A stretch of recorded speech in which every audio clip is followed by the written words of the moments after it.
Certificate कशा पद्धतीचं असतं बरोबर. आता त्याच्यामध्ये सर्टिफिकेट जर आपण पाहायला गेलो तर ज्यावेळेस आपला गव्हर्नमेंट कडून अप्रूव्ड सर्टिफिकेट येतात तर हे काढण्यासाठी आपल्याला काय लागतं, पॅन नंबर, आधार नंबर, बरोबर आहे. त्याचबरोबर आपले इथे शॉप ऍक्ट लायसन्स असेल.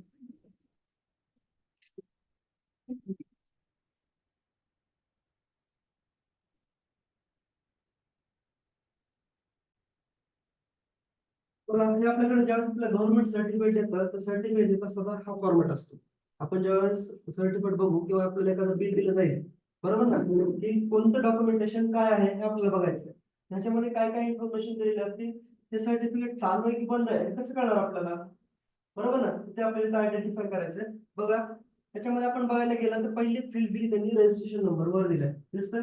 रजिस्ट्रेशन म्हणजे काय, ज्यावेळेस आपण डॉक्युमेंट सबमिट करतो आपल्या बिझनेसचे प्लस त्याचबरोबर जो प्रोप्रायटर आहे त्याचे आपण डॉक्युमेंट गव्हर्नमेंटला ज्यावेळेस सबमिट करतो त्यावेळेस गव्हर्नमेंट आपल्याला जसं पॅन नंबर देतो बरोबर ना, प्रत्येक व्यक्तीसाठी एक युनिक जसा आधार नंबर आहे बरोबर ना, त्या पद्धतीने आपल्याकडे आपल्या बिझनेस साठी गव्हर्नमेंट काय करतं, एक स्पेशल नंबर देतं, त्याला आपण जीएसटी नंबर असं म्हणतो.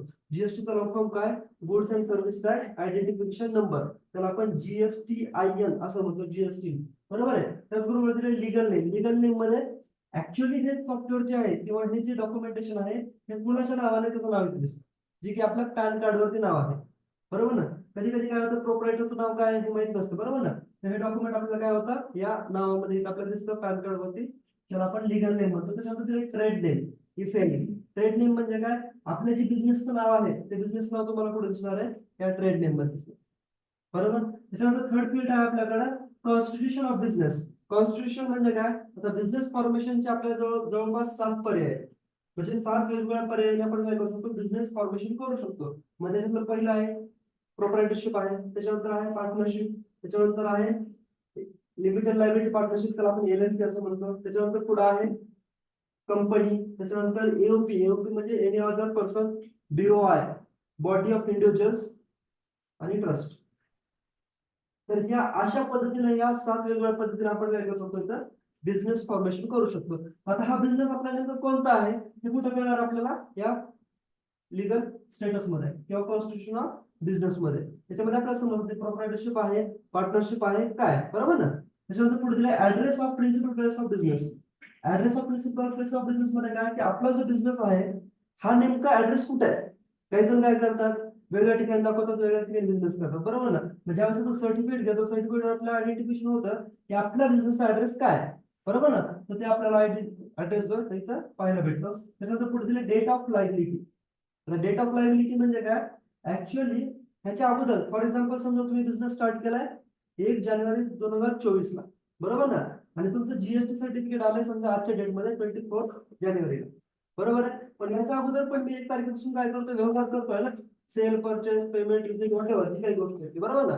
पण ज्यावेळेस मी सेल आउट करतो बिफोर टुडे बरोबर ना, तर याच्या अगोदरच्या कोणत्याही व्यवहाराला तुम्हाला जीएसटी लागलेलं नाही, कारण तुम्हाला अथॉरिटीच नाहीये बरोबर ना, की तुम्ही जीएसटी लावायचा आहे किंवा जीएसटी कलेक्ट करायचा आहे. डेट ऑफ लायबिलिटी म्हणजे काय, ज्या दिवशी तुमच्याकडे आले सर्टिफिकेट ती डेट बरोबर आहे. त्याच्यानंतर पुढे दिले डेट ऑफ व्हॅलिडिटी. व्हॅलिडिटी मध्ये दिलं बघा, त्याच्यामध्ये फ्रॉम कधीपासून कधीपर्यंत सर्टिफिकेट व्हॅलिड आहे. त्याच्यामध्ये पहिलं ऑप्शन दिलं फ्रॉम, फ्रॉम मध्ये स्टार्टिंग डेट बरोबर आहे.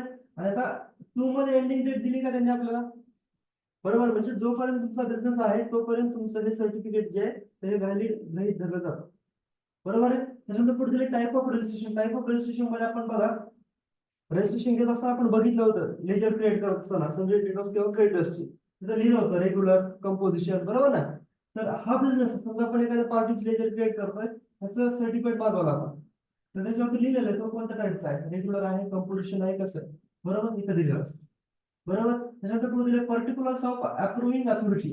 आता अप्रुव्हिंग अथॉरिटी म्हणजे कोण, तर हे जे सर्टिफिकेट अप्रूव्ह केलंय बरोबर ना, म्हणजे सर्टिफिकेट कोणत्या व्यक्तीने, जी काही जीएसटी ऑफिसर आहे कोणत्या व्यक्तीने अप्रूव्ह केलं त्याचं नाव इथे दिलं जातं. आता हा ब्लँक फॉर्मॅट आहे बरोबर ना. ओके, येतं लक्षात. म्हणजे अशा पद्धतीने खाली टर्म्स अँड कंडिशन जी काही त्या सेकंड पेज वरती तुमच्या इथं टर्म्स अँड कंडिशन्स अवेलेबल असतात, येतं लक्षात.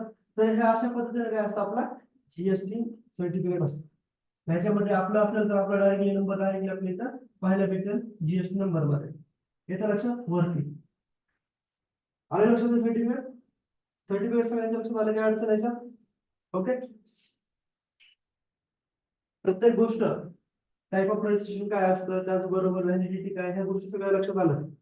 ओके, आता हे आपण रजिस्ट्रेशन नुसार काय केलं, आपण याचा जीएसटी नंबर आपण आपल्या टॅली सॉफ्टवेअर मध्ये वापरलेला, त्याच्यामध्ये काय अडचण आहे मुलाला? ओके, ठीक आहे, आपल्याला जायचं पुढे. आता बघ, आपण टॅली मध्ये बेसिक गोष्टी शिकल्या, क्रिएट शिकलो, अल्टर शिकलो, बरोबर आहे. चार्ट ऑफ अकाउंट्स मध्ये पण बघितलं की चार्ट ऑफ अकाउंट्स मध्ये आपण काय काय लेजर क्रिएट केलं, बरोबर आहे. आता उदाहरणामध्ये आपण जर इथं लेजर मध्ये गेलो तर आपल्याकडे कोणकोणत्या लेजर आणि कोणत्या ग्रुप मध्ये आहेत.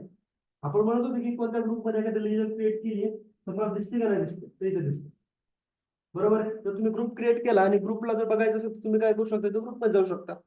हे ग्रुप आहे टोटल, तुम्ही कोणकोणते ग्रुप क्रिएट केलेले आहेत ते ग्रुप तुम्हाला इथं दिसतात. त्याच्यानंतर पुढे आहे आपल्याकडं करन्सी. जर करन्सी पण तुम्ही क्रिएट केला असेल तर करन्सी पण तुम्हाला इथं दिसते. ओके, तर हे बेसिक बेसिक गोष्टी आहेत जी की तुम्हाला या चार्ट ऑफ अकाउंट्स मध्ये दिसणार आहे. त्याच्यानंतर आपण पुढे पाहिलं व्हाउचर्स मध्ये डेट फील्ड मध्ये, डेट कशामध्ये वापरतो आपण, तर डेट चेंज करण्यासाठी.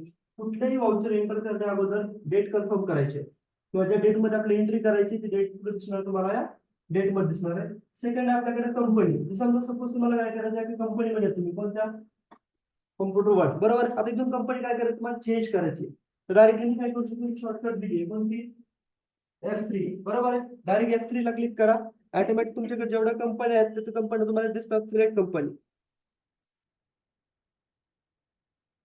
एवढ्या कंपनी आपल्याकडे क्रिएट आहेत. त्याच्यापैकी जी कंपनी तुम्हाला पाहिजे ती कंपनी तुम्ही इथं काय करू शकता, सिलेक्ट करू शकता. आले कंपनीचं नाव आणि सिलेक्शन झालं, बरोबर. या पद्धतीने काय करू शकतो मी, परत F3 केला, ऑटोमॅटिकली इथं परत येतात. म्हणजे एका कंपनीतून दुसऱ्या कंपनीमध्ये स्क्रोलिंग करण्यासाठी पण आपण काय करू शकतो, या कंपनी ऑप्शनचा उपयोग इथं करू शकतो. त्याच्यानंतर पुढची पेज आपण बघितली कॉन्ट्रा व्हाउचर, बरोबर. कॉन्ट्रा पाहिलं, त्याच्यानंतर payment, receipt, sales, purchase, journal, हे सगळे व्हाउचर आपण इथं पाहिले. ओके, लक्षात येतं. ओके, त्याच्यानंतर आपण इथं पाहिलं की आपल्याला जर मोड जर चेंज करायचं असेल, मोड चेंज मोड मध्ये पण आपण पाहिलं डबल एंट्री आणि सिंगल एंट्री, बरोबर आहे.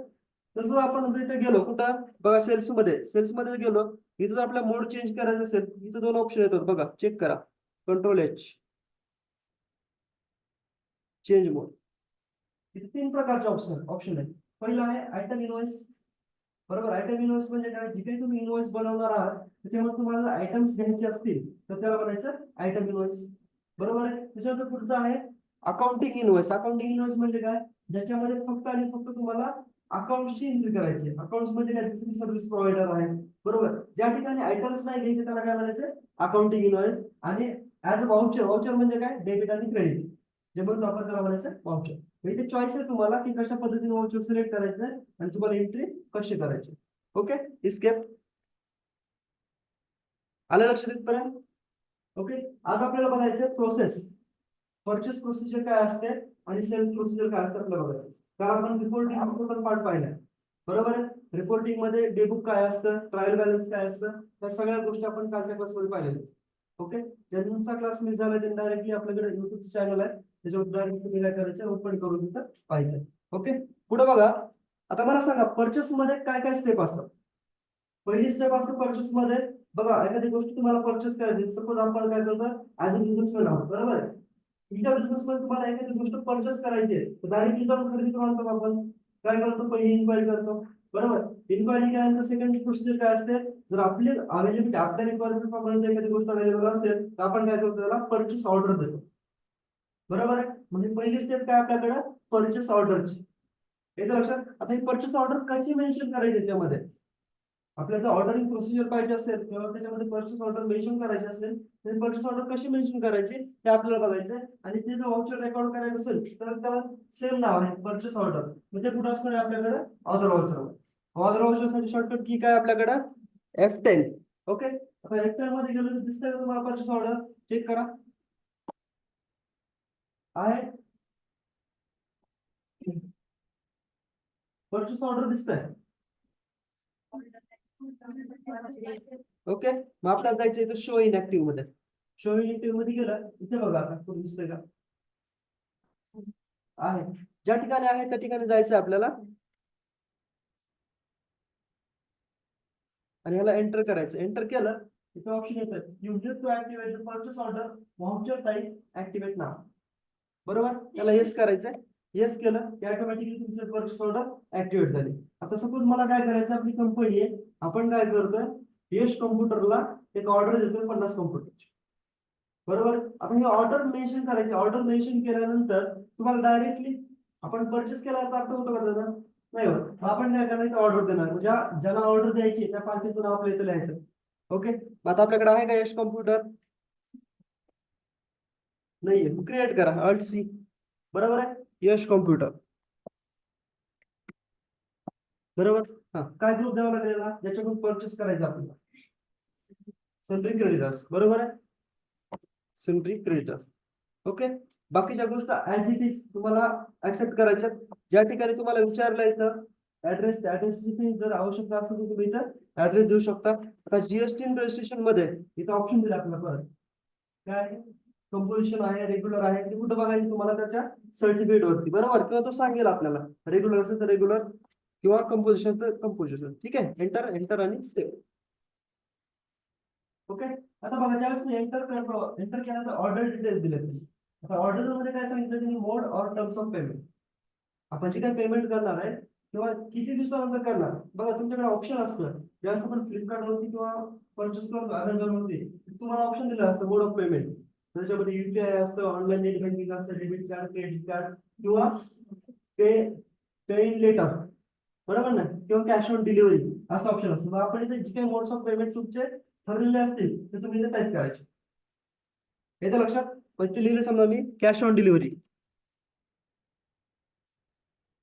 बरोबर, त्याच्यानंतर अदर रेफरन्स. या परचेस करण्याच्या प्रोसिजर तुम्हाला रेफरन्स आहे का? किंवा एखाद्याला आपल्याकडे काय असतं, आपण ज्यावेळेस गुड्स परचेस करतो, परचेस करताना आपल्याकडे चॉईस आहे काय, की आपण एखाद्या शॉप मध्ये जातो आणि सांगतो की मला याला पाठवलं. बरोबर ना, म्हणजे कोणाचं काय करत असतो, आपण रेफरन्स देतो आणि उद्या जर ती गोष्ट खराब निघाली त्यालाच नाव ठेवतो. बरोबर, ह्याला सांगितलं म्हणून घेतो. बरोबर ना, मग रेफरन्स म्हणजे काय, आपल्याला ह्याचं आयडेंटिफाय करायचं हे ट्रान्झॅक्शन आपण कोणामुळे केलं. कंपल्सरी नाही, पण जर तुम्हाला टाकायचे असेल, आपल्याला टॅलीमध्ये अकाउंटिंग जे आहे ते विदाऊट पेन आणि पॅड जी काही वही असेल याच्या विदाऊट त्याच्यामध्ये लिहायचं. म्हणजे तुम्हाला प्रोसिजर या कॉम्प्युटराइज मध्ये करता आली पाहिजे. ओके, त्याच्यानंतर त्याला एंटर करायचंय terms of delivery. Terms of delivery म्हणजे काय, की डिलिव्हरीचे टर्म्स काय. समजा मी उदाहरण एकदमच 50 कॉम्प्युटर मागवले, बरोबर आहे, 50 कॉम्प्युटर मला एकदम येणार का? नाही. मग जी काही गोष्ट असते, समजा 10,000च्या नोट मध्ये येणार आहे, बरोबर, जी काही तुमची टर्म ठरलेली असेल डिलिव्हरीची ती डायरेक्टली तुम्ही इथं देऊ शकता. त्याच्यानंतर पुढे दिले डिस्पॅच थ्रू. डिस्पॅच थ्रू म्हणजे कोणत्या मार्गाने पाठव. बरोबर, एंटर. आता समजा सपोज काय झालं, अंबाजोगाईमध्ये फोन आला तुम्हाला की 10,000 तुमच्या इकडे तुमचे कॉम्प्युटर आले, पॉसिबल आहे? 10,000 कुठे येणार आहे, जेवण दिले कुठे येणार आहे? बरोबर ना. मग आपल्याला असे काही फ्रॉड कॉल्स असतात, तर ह्या गोष्टीपासून आपल्याला काय करायचं, वाचण्यासाठी आपण आयडेंटिफाय केलं पाहिजे की modes of terms of delivery काय आहे. बरोबर ना, एंटर. कॅरियर नेम, कोणत्या कॅरियर, कुरिअर जे असतं आपण कुरिअर वापरतो आणि जे काही गुड्स पाठवतो त्याला कॅरियर असतात. तर त्या कॅरियरचं नाव इथं आपल्याला द्यायचंय. त्याच्यानंतर पुढे एंटर, व्हेकल नंबर वगैरे आपल्याला टाकून एंटर करायचं आणि मेन्शन करायचंय. पुढं ऑटोमॅटिकली इथं ज्याच्याकडून परचेस करतो त्याचं नाव नंबर येतं. पुढे दिला आपल्याला ऑर्डर नंबर.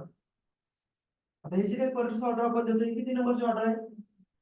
1 नंबरचे. जसं तुम्ही पुढे जाल तसं तुमची ऑर्डर चेंज होते. एंटर. त्याच्यानंतर पुढे दिले परचेस लेजर. आहे काय आपल्याकडे परचेस अकाउंट आहे, बरोबर, नसेल तर क्रिएट करून घ्यायचंय. आता name of item, name of item मध्ये बघा आपल्याकडे दिलं अँटी डेट ऑफ स्टॅम्प, आपण ऑर्डर करतोय. बरोबर, ड्यू ऑन, एंटर करा, आहे ती डेट राहू द्या. तिथलं क्वांटिटी, किती क्वांटिटी ऑर्डर करतोय, समजा मी 100 क्वांटिटी ऑर्डर करतो. एंटर. आता ऑर्डर करत असताना त्याचा रेट माहित असणार आहे का? नाही. बरोबर ना, मग आपण आहे त्याच रेट मध्ये काय करायचं, इथं ऑर्डर करायची, एंटर करायचं आणि इथं सेव्ह.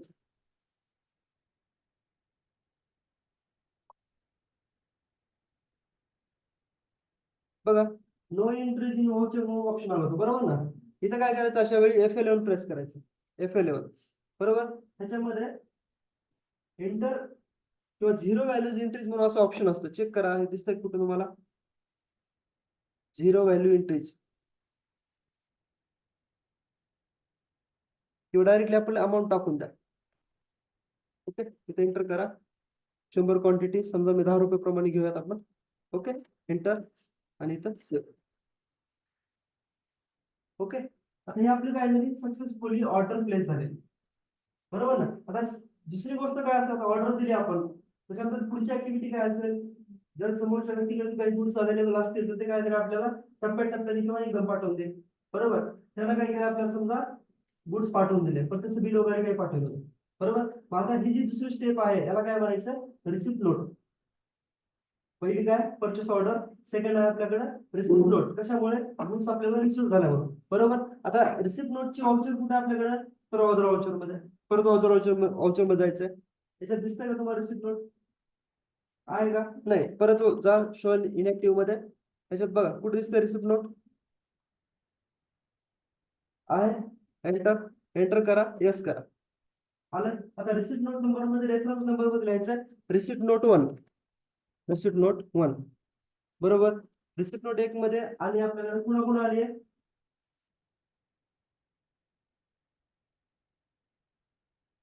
पार्टीचं नाव का नाही आलं,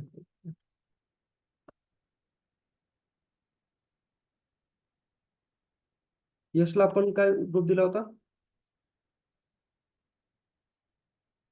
आपण यशचा कंपनी चेंज झाली आपण.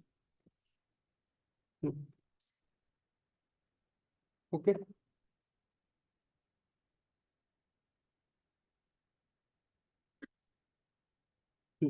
आता आपल्याला जायचं रिसिप्ट नोट मध्ये, व्हाउचर मध्ये जायचंय.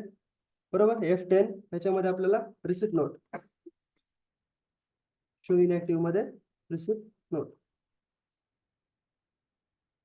Okay, active. Okay, receipt note number 1 पहिला.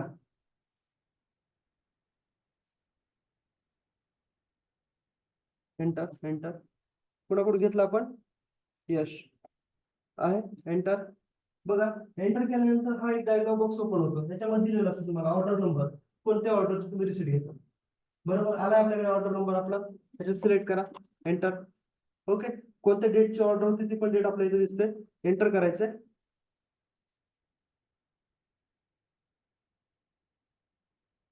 ओके, एंटर करा, बाकीच्या गोष्टी ऑटोमॅटिक इथे येऊन जातात. ओके, बघा ऑटोमॅटिक आपल्या जी काही ऑर्डर आपण दिली होती ते दिसतात. ह्याच्यापैकी समजा मला काय झालं, 70 झाल्या. जी काही नोट आहे तर आपल्याकडे काय 70 क्वांटिटीची आली. ओके, एंटर करा आणि इथं सेव्ह करा. आता किती येणं पेंडिंग आहे, 31. परत काय झालं, डिलिव्हरी नोट 2 आली, रिसिप्ट नंबर 2. बरोबर, कोणाकडून, यश. आता इथं शिल्लक किती राहायला पाहिजे आपल्याकडे, दिसते ऑर्डर, आपल्याकडे ऑर्डर दिसते का राहिली शिल्लक, दिसते 1 नंबर, त्याला सिलेक्ट करा. ओके, एंटर करा. किती आलं, 30 आलं. बरोबर ना. आता मी 30 ला 30 काय करतो, इथं क्वांटिटी मध्ये घेऊन टाकतो. आता परत त्यानं काय केलं, नवीन परत ऑर्डर दिली, परत एक्स्ट्रा पाठवलं 20. आता ते घ्यायचे आपलं रिसिप्ट नोट 3. बरोबर, यश. परत यश मध्ये दिसतं का इथं, ऑर्डर कोणती पेंडिंग दिसते का, नाही. मग आपण घेणार का, नाही घ्यायची. बरोबर, अशा पद्धतीने आपल्याकडे परचेस आणि रिसिप्ट नोट हे 2 व्हाउचर आहेत. बरोबर, सेम व्हाउचर ज्यावेळेस तुम्ही सेल्स करता, सेल्स मध्ये पण सेम. पहिले आहे सेल्स ऑर्डर, तर आपल्याला आपल्याला कोणी ऑर्डर दिली असते की आम्हाला एवढे एवढे आयटम्स पाहिजे, तुम्ही आमची ऑर्डर प्रिपेअर करा, मग आपण काय घेणार, सेल्स ऑर्डर घेणार. त्याच्यानंतर सेकंड स्टेप काय, जसं आपल्याकडे रिसिप्ट नोट आला तिकडे काय असणार आहे, डिलिव्हरी नोट. हे लक्षात, आपण त्यांना पाठवलं म्हणून तशी नोट काय करणार, आपण तिथं डिलिव्हरी नोट म्हणून रेकॉर्ड करणार. थर्ड, आता पुढं, आता आपल्याकडे काय झालं, 30 आणि 70 आलेले आहेत. बरोबर, आता त्याच्यापैकी काय झालं, एक 20 खराब होते, पहिल्या 70 मध्ये 10 खराब होते आणि दुसऱ्या 30 मध्ये 5 खराब होते, असे 15 खराब होते. बरोबर, आता हे मला रिटर्न पाठवायचे. रिटर्न पाठवायचं म्हणल्यानंतर माझ्याकडे ऑप्शन काय, रिजेक्शन आउट. बरोबर, आपण त्याला काय करतो, रिजेक्ट करतोय आणि वापस पाठवतो, म्हणून त्याला काय म्हणतो आपण, रिजेक्शन आउट. आता रिजेक्शन आउट साठी ऑप्शन कुठे आहे आपल्याकडे, F10. बरोबर आहे, परत काय म्हणायचंय, शो इन ऍक्टिव्ह, त्याच्यामध्ये रिजेक्शन आउट दिसतंय का, रिजेक्शन आउट, एंटर. ओके, बघा इथे विचारलं का लेजर नेम, लेजर नेम मध्ये काय लिहायचंय, ज्यांना तुम्ही परत पाठवताय त्याचं नाव लिहा, यश. बरोबर, इथं लक्षात, एंटर करा, एंटर केला. एंटर केल्यानंतर इथं नेम ऑफ आयटम कोणतं आहे, अँटी डॅन्ड्रफ शॅम्पू. बरोबर. इथं आला ऑटोमॅटिक. रिसिप्ट नोट मधले किती आपल्याकडं 70 आहेत एक मध्ये, आणि 2 नंबर मध्ये 30 आहे. आपलं काय आलं होतं त्याच्यामध्ये 70 मधले आपल्याला काय करायचे, 10 रिटर्न पाठवायचे. बरोबर आहे. परत दुसरा आहे आपल्याकडे कोणता, रिसिप्ट नोट नंबर मधला 30, याच्यातले 5 रिटर्न पाठवायचे. एंटर करा. आले 15. ओके, एंटर करा आणि सेव्ह करा. ओके. आता परत त्यांनी काय केलं की आपण परत पाठवलं ते रिप्लेस करून परत वापस दिले आपल्याला. मग त्याची नोट एंट्री आपण काय म्हणून घेणार, परत परत रिसिप्ट नोट. कारण आपल्याला रिसिप्ट नोट आली परत. ओके, परत आता रिसिप्ट नोट साठी आपण काय करणार, रिसिप्ट नोट. बरोबर. रिसिप्ट नोट 3 कोणाकडून, यश. आली परत, कारण आपण त्यांना परत पाठवलं होतं. बरोबर. एंटर.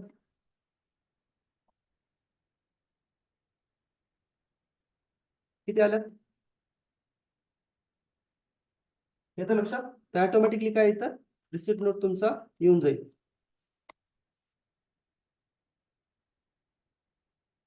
एंटर आणि सेव्ह.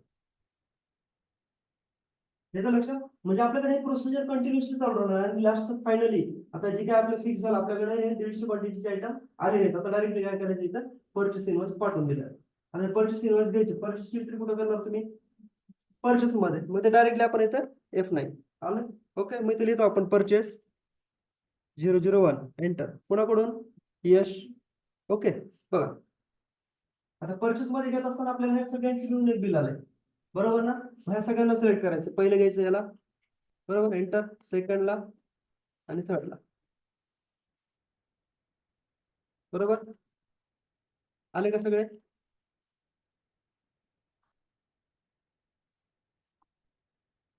किती आले, 75. बरोबर आहे. ठीक आहे तेवढीची ऑर्डर घेऊया आणि इथं सेव्ह करू. हे लक्षात. हे अशा पद्धतीने आपल्याकडे पहिली स्टेप आहे परचेस ऑर्डर. सेकंड स्टेप आपल्याकडे रिसिप्ट नोट. मग तुमचा रेफरन्स जो आहे हा रेफरन्स तुम्हाला बरोबर द्यायचा. बरोबर. थर्ड आपल्याकडे जर त्याच्यामध्ये काही प्रॉब्लेम्स असतील तर आपण त्याला काय करू शकतो, रिजेक्शन आउट करू शकतो वापस. बरोबर आहे. आणि फायनली जी काही आपल्याकडे शिल्लक राहते किंवा जे काही फायनली आपल्याकडे येतात त्याला आपण काय म्हणतो इथं, परचेस. हे तर लक्षात. तर हे तुमच्या काय परचेसच्या 4 स्टेप आहेत. आणि सेल मध्ये पण 4 स्टेप आहेत. कोणत्या, सेल्स ऑर्डर पहिली. सेकंड कोणती होती, डिलिव्हरी नोट. बरोबर आहे. थर्ड रिजेक्शन इन, कारण आपण परचेस मध्ये रिजेक्शन आउट केलं होतं. आता रिजेक्शन काय असेल, इन असेल. आणि फायनली काय असणार आहे, सेल्स. येतं लक्षात. हे अशा 8 स्टेप तुम्हाला इथे फॉलो करावं लागतं. पण आपल्याकडे सिस्टीम कशी, आपण डायरेक्ट परचेस आणि सेल घेतो. म्हणजे तुम्ही पुढे कुठं म्हणजे जर डिटेल मध्ये जर तुम्हाला रेकॉर्ड करायचं असेल तुम्ही काय करू शकता, या 4 स्टेपचा यूज करू शकता. बरोबर. जर या 4 स्टेपचा यूज तुम्ही चांगल्या पद्धतीने केला तर तुम्हाला काय होईल, इथं काम करण्यामध्ये पण सोपं जाईल. ठीक आहे. अशा पद्धतीनं हे आपल्या टॅलीमध्ये परचेस आणि सेल्सची सायकल. ओके.